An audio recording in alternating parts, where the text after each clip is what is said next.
Anxiety is not a modern problem. Restlessness, fear, and mental confusion existed long before our time. That is why one of the most powerful teachings on anxiety was spoken not in a meditation hall, but on a battlefield. Arjuna was not weak. He was trained, respected, and prepared for war. Yet when he stood between two armies, his hands trembled, his breath shortened, and his mind collapsed. What Arjuna experienced was anxiety, and Krishna did not dismiss it. He did not shame Arjuna for feeling afraid. Instead, he offered a structured way to regain inner stability.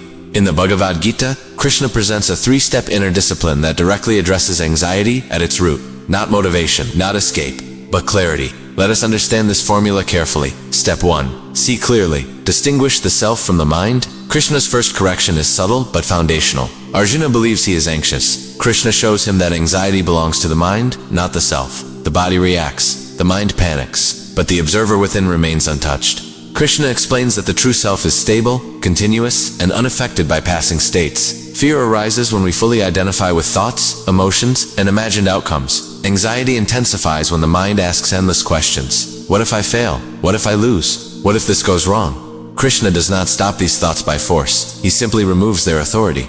You are not your fear. You are the one witnessing it. The moment this distinction becomes clear, anxiety loses absolute control. It may still appear, but it no longer defines you.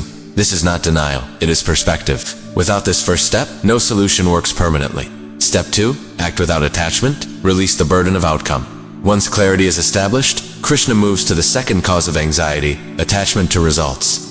Anxiety is rarely caused by action itself. It is caused by obsession with what the action must achieve. Krishna teaches Arjuna to act according to dharma, duty aligned with truth, without demanding a specific outcome. This does not mean becoming careless. It means refusing to let imagined futures dominate the present. When the mind clings to success, failure becomes terrifying. When it clings to control, uncertainty becomes unbearable. Krishna's instruction is precise. Do your work fully.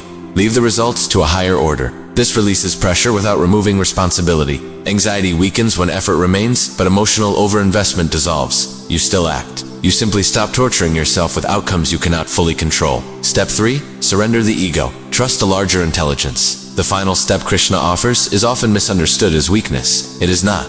Krishna speaks of surrender, not surrender of effort, but surrender of egoic control. Anxiety thrives on the belief that everything depends on me. That mistake creates unbearable mental weight.